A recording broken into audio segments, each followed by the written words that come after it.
दूसरे पर मैं जा रहा हूं। भागवत जी कहते हैं कि कोई भी खाना जो बना, कोई भी खाना, दाल बनी, चावल बना, रोटी बनी, बनने के 48 मिनट के अंतर इसका उपभोग हो जाना चाहिए। यह दूसरा नियम, दूसरा सूत्र है। कोई भी खाना बना, बनने के 48 मिनट के अंदर उसका उपभोग माने कंजम्पशन हो जाना चाहिए। रोटी बनी, बन गई, अब 48 मिनट के अंदर खा लीजिए। चावल बन गया, 48 मिनट में खा लीजिए। दाल बन गई, 48 मिनट में खा लीजिए। खीर बन गई, 48 मिनट में खा लीजिए। सिवई बन गई 48। ये 48 मिनट का चक्कर क्या है? 48 मिनट, 40 मिनट भी नहीं, 50 मिनट भी नहीं, 48 मिनट। तो भागवत जी का जीवनी जब पढ़ा तो मुझे पता चला कि वो बहुत बड़े मैथमेटिशियन भी थे। आयुर्वेद के तो चिकित्सक थे ही, मैथमेटिक्स के बड़े पंडित थे। तो उन्होंने जितने कैलकुलेशन किए हैं वो सब इसी तरह के हैं, 42 मिनट। अब ये जो मिनट है ये मैंने जोड़ा है, भागवत जी ने लिखा है 48 पल। हमारे यहां जो होता है ना, पल होता है, क्षण होता है, प्रतिपल होता है। हमारे यहां जो समय की नापने की डिग्रियां हैं वो पल है, क्षण है, प्रतिपल है, वगैरह वगैरह। ये जो मिनट का चक्कर है ये तो यूरोप और अमेरिका से आया हुआ है। ये मिनट आपको समझता है, पल समझता नहीं, इसलिए मैंने इसमें जोड़ दिया है। हालांकि 1 मिनट 1 पल के बराबर नहीं है। 1 पल 1 मिनट से थोड़ा कम है।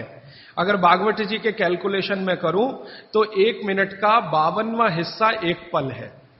और भागवत जी कहते हैं कि लगभग भोजन बनने के 50 पल के अंदर आप उसको कंज्यूम कर लीजिए। तो मिनट मैंने कैलकुलेट किए तो वो 48-47 के आसपास आता है। ये कैलकुलेशन है। तो जो बना हुआ भोजन है वो आप 48 मिनट में कर लीजिए, तो आपके लिए सबसे ज्यादा पोषकता देने वाला है। जो इसके बाद आप भोजन करें तो धीरे धीरे उसकी पोषकता कम होने लगती है। अगर आपने 6 घंटे के बाद किया बनने के बाद तो पोषकता कम हो जाएगी, 10 घंटे के बाद और कम हो जाएगी, 12 घंटे के बाद बिल्कुल ना के बराबर, और 24 घंटे के बाद तो खत्म, बासी हो गया। बासी शब्द है ना, ये भागवत जी का है। 3500 साल पहले ये शब्द था, बासी हो गया जी। और वो कहते हैं ये बासी भोजन तो जानवरों के खिलाने के लिए भी नहीं है। आप कैसे खा रहे हैं? भागवत जी ने एक बहुत अच्छे मजे की बात लिखी है। उन्होंने कहा भारत देश में 365 दिन का जो चक्र है एक वर्ष का, इसमें एक ही दिन ऐसा है जिस दिन आप ये खा सकते हैं। 364 दिन नहीं खा सकते, एक ही दिन खा सकते हैं। और वो एक दिन का उन्होंने बहुत पक्का कैलकुलेशन किया है कि उस दिन शरीर के वात, पित्त और कफ की अवस्था क्या होती है, उसके अनुसार बासी भोजन चलता है। तो मैंने वो जब ध्यान दिया तो पता चला कि वो दिन हमारे देश में एक त्योहार आता है, उसको मेरी मां कहती है बासोड़ा, आप पता नहीं क्या कहते हैं। एक ही त्योहार है अपने देश में जिस दिन हम बासी खाना ही खाते हैं। और ये जो त्योहार है, इस जो दिन पड़ता है, ये कार्तिक, अगहन, पूस माह के हिसाब से इसका जो दिन पड़ता है, भागवत जी का दिन भी वही पड़ता है। तब मेरे समझ में आया कि इस देश के त्योहारों के पीछे वैज्ञानिकता है। त्योहार ऐसे ही नहीं तय हो गए, इस दिन होली होगी, इस दिन दिवाली होगी, इस दिन ये होगा, इस दिन, इनके पीछे कुछ कैलकुलेशन है। भागवत जी का कैलकुलेशन है कि शरीर में 3 दोष हैं, वो आप सब जानते हैं, वात, पित्त और कफ। इन पे आगे मैं विस्तार से बात करूंगा, यहां रेफरेंस के लिए कह रहा हूं। तो वात, पित्त, कफ 3 दोष हैं, ये समान स्थिति में रहे तो आदमी हमेशा निरोगी रहता है। इनकी स्थिति ऊपर नीचे हो, वात बढ़ गया, पित्त और कफ कम हो गया, पित्त बढ़ गया, वात और कफ कम हो गया, ऊपर नीचे हो, तभी रोगी होते हैं आप, तभी रोग पैदा होते हैं। तो एक दिन ऐसा आता है 365 में से एक दिन ऐसा आता है जिस दिन ये वात, पित्त, कफ की स्थिति बिल्कुल ऐसी होती है जो विचित्र लगती है, माने होनी नहीं चाहिए ऐसी स्थिति हो जाती है। तो भागवत जी कहते हैं कि उस स्थिति को काबू में लाने के लिए बासी खाना ही चाहिए जिसकी पोषकता पूरी चली गई हो। क्योंकि जिस दिन ऐसी स्थिति आती है उस दिन शरीर को प्रोटीन नहीं चाहिए, प्रोटीन बिल्कुल नहीं चाहिए। तो प्रोटीन सब खत्म होगा तब जब खाना बहुत पुराना हो जाए। तब मेरे समझ में आया कैसी वैज्ञानिकता है। तो आप साल में एक ही दिन बासी भोजन कर सकते हैं। अब आप देखो कि एक दिन के लिए फ्रिज लगेगा साल में, तो 364 दिन की बिजली क्यों खर्च करना उसके लिए, और 364 दिन का इतना स्थान क्यों घेर के रखना। चेन्नई में बहुत महंगा है स्थान, 1 स्क्वायर फुट का क्या भाव है, 3000। तो फ्रिज अगर रखा है मान लो 5-7 स्क्वायर फीट में, तो 3000 में 5 का गुणा कर लो, 15,000 रुपए रोज का खर्चा एक तो दे दिया फ्रिज खरीदने में, और ये जिंदगी भर इतना स्थान घेर कर खड़ा है जो इस्तेमाल नहीं हो रहा है, तो कितना घाटे का सौदा है। तो इस घाटे के सौदे को अपने जीवन में मत लाइए। मेरी विनती है कि जिन्होंने फ्रिज नहीं खरीदा है वो ना खरीदें, जिन्होंने खरीद लिया है वो धीरे धीरे इसका उपयोग कम करें। एक दिन थोड़ा ऐसा आए कि उपयोग उसका बंद ही हो जाए, तो आपके जीवन के लिए बहुत अच्छा है। और आप जानते हैं कि आजकल पर्यावरण के प्रदूषण की बहुत चर्चा हो रही है। दुनिया भर के वैज्ञानिक परेशान हैं कि क्लाइमेट चेंज हो रहा है, सर्दी कम हो रही है, गर्मी बढ़ रही है। सर्दी कम होने में और गर्मी बढ़ाने में जिन गैसों का सबसे बड़ा योगदान है वो यही गैसें हैं, CFC1, CFC2, CFC3, CFC12 तक। तो सारे दुनिया के देश परेशान हैं कि क्या करें क्या करें। अभी इंडोनेशिया के बाली द्वीप में 7 दिन का सम्मेलन हुआ। अमेरिका, जर्मनी, भारत जैसे 156 देशों के राष्ट्रपति, प्रधानमंत्री 7 दिन झक मार रहे थे यही बात के लिए कि भाई CFC का प्रोडक्शन कम कैसे किया जाए। तो इसमें थोड़ा आप भी सहकार कर दीजिए। ये प्रोडक्शन कम होने के लिए फ्रिज की जरूरत बंद करने की है, तो ये प्रोडक्शन कम होगा। तो इसलिए मैंने कल आपसे कहा था कि फ्रिज का भी खाना ना खाएं, समय का ध्यान रखें। ये बात हमेशा याद रखें कि बना हुआ खाना 48 मिनट के अंदर खा लेना चाहिए। अब ये 48 मिनट का जो कैलकुलेशन है, कल मैं इस पे आपसे और ज्यादा विस्तार से बात करूंगा, क्योंकि एक सूत्र कल आएगा। आज बस इतनी सी बात। और एक तीसरी बात जो मैंने कल आपसे शुरू की थी, माइक्रोवेव ओवन। माइक्रोवेव ओवन भी कुछ इसी तरह का किस्सा है। इसमें भी टेम्परेचर को आप कंट्रोल करते हैं, और माइक्रोवेव ओवन में कोई भी चीज आप जब रखते हैं ना गर्म करने के लिए, तो वो चीज का एक हिस्सा गर्म होता है, पूरा नहीं होता। गर्म होने के लिए हमारी जो कल्पना है वो चारों तरफ से एक साथ एक जैसा टेम्परेचर आए, वो पानी ही कर सकता और कोई चीज नहीं है दुनिया। पानी गर्म करके उसमें कोई चीज डालें तो सही गर्म होती है, और माइक्रोवेव ओवन में पानी का कोई काम नहीं। और ये माइक्रोवेव ओवन भी यूरोप और अमेरिका के लिए है, क्योंकि वहां बहुत ठंडी है, आपके लिए नहीं है, क्योंकि यहां तो बहुत गर्मी है। तो अब हमारे घर में क्या हुआ है वो मैं विनम्रता पूर्वक आपसे कहता हूं, आपने कुछ चीजों को स्टेटस सिंबल बना रखा है, वो बदल दीजिए। ये स्टेटस सिंबल नहीं है, ये मजबूरी की चीजें हैं।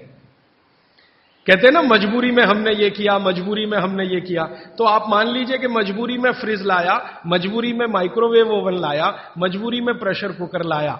ये कोई छाती ठोक के बताने की बात नहीं है कि मेरे घर में फ्रिज है, या मेरे घर में माइक्रोवेव ओवन है, या मेरे घर में। आप इसको शर्म से बताइए कि मैं क्या बताऊं, मेरी मजबूरी थी, उस दिन दिमाग कुछ फिर गया था, मेरा विवेक शून्य हो गया था, तो मैंने मेरे खून पसीने की कमाई बर्बाद कर दी और ये ले आया। तो ये इस तरह से कहना जब शुरू करेंगे तो थोड़े दिन में आपकी भावना अपने आप बदल जाएगी और ये चीजें आपके बाहर निकल जाएंगी। ये जो 48 मिनट का कैलकुलेशन है, ये जैन दर्शन में भी है। आप में से कोई भी जैन समाज के लोग होंगे तो मेरी बात आपको बहुत जल्दी समझ में आएगी। जितने भी जैन साधु संत हैं उनके मुंह से आप यही सुनेंगे, पानी में 48 मिनट के बाद जीव राशि पैदा हो जाती है, और वो जीव राशि फिर बढ़ती ही चली जाती है, करोड़ों से अरबों, अरबों से खरबों में चली जाती है। तो ऐसा पानी नहीं पीना चाहिए, क्योंकि जीव हत्या होती है और उसका पाप लगता है। तो जैन दर्शन ने इसको अहिंसा के साथ जोड़ा है, और भागवत जी ने इसको स्वास्थ्य के साथ जोड़ा है। मूल बात एक ही है।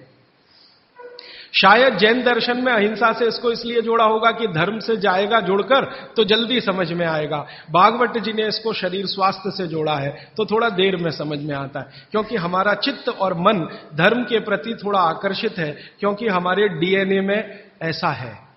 भारत का जो डीएनए है वो ऐसा ही है, जिसमें धर्म की बात करो तो तुरंत समझ में आए। विज्ञान थोड़ा पीछे से आता है। इसलिए इस देश में धार्मिक लोगों की पूजा होती है, वैज्ञानिकों को कोई पूछता नहीं है, वो ऐसे ही बेचारे घूमते रहते हैं। कभी आप जैसे लोग उनको माला वाला डाल दे तो ठीक हो गया, वरना इस देश के वैज्ञानिक कहां मरते हैं, कहां खपते हैं, कौन जानता है, कौन पूछता है।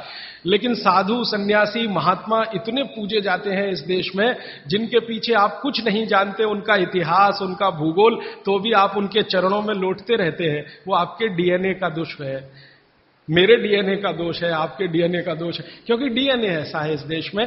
कभी मौका मिला तो इस पे बात करूंगा कि गर्म देशों का डीएनए और ठंडे देशों का डीएनए बिल्कुल अलग होता है। ये जो यूरोप और अमेरिका में रहने वाले लोग हैं ना, इनका जो डीएनए है और हमारा जो हम भारत, पाकिस्तान, बांग्लादेश में रहने, इनका बिल्कुल डिफरेंट है। जो दुनिया के गर्म देश हैं, सारे धर्म यहीं से निकले। आपको मालूम है ईसाइयत यहीं से निकली, पूर्व से ही निकली। इस्लाम भी पूर्व से निकला। हमारा हिंदू धर्म जिसको सनातन मानते हैं, ये भी पूर्व से निकला। पश्चिम से कोई धर्म आज तक निकला ही नहीं। ईसाइयत निकलने का स्थान बेथलम है ना, बेथलम इजराइल, वो पूर्व में है। ईसाइयत के बाद इस्लाम के निकलने का स्थान वो भी वही है, बेथलम में। वो एक ही स्थान के लिए मर रहे हैं कि ये मेरा, कि ये तेरा, और लड़ाई 60 साल से चल रही है। और वो 10 स्क्वायर फीट की जगह है बस। हां, 10 स्क्वायर फीट की जगह में 33 करोड़ मर गए, और छोड़ना नहीं चाहते, ये मैं ले लूं कि ये तू ले ले, ये फिलिस्तीन का कि ये इजराइल का। तो ये फिलिस्तीन और इजराइल यूरोप में नहीं है, एशिया में है, और एशिया दुनिया के पूर्व में है। तो सारे धर्म पूर्व से ही निकले हैं, क्योंकि पूर्व का डीएनए कुछ इस तरह का है। पश्चिम से धर्म निकला नहीं कोई, क्योंकि डीएनए दूसरे तरह का है। तो ये डीएनए का दोष है, हम धर्म को मानते हैं। इसलिए शायद जैन शास्त्रों में, जैन आचार्यों ने, जैन संतों ने इसको धर्म से जोड़ दिया। तो ये धर्म से जुड़ा हुआ विज्ञान की बात है। इसको विज्ञान से पहले समझकर धर्म में आप पालन करेंगे तो आपका विश्वास इस पर पक्का होगा। इसलिए ये 48 मिनट याद रखिए। सब माताएं, बहनें और भाई याद रखें, भोजन पका तो 48 मिनट में हो ही जाना, खा ही लेना। इसलिए शायद पुरानी परंपरा हमारे देश में है, गरम खाना खाओ, माने वो 48 मिनट के पहले हो जाए। गरम गरम रोटी बना के खिलाओ या गरम गरम रोटी खाओ। आपको शायद मालूम नहीं है, आप में से जो यूरोप और अमेरिका ज्यादा घूमते हैं वो इसका अंदाजा लगाएंगे कि गरम रोटी का महत्व क्या है।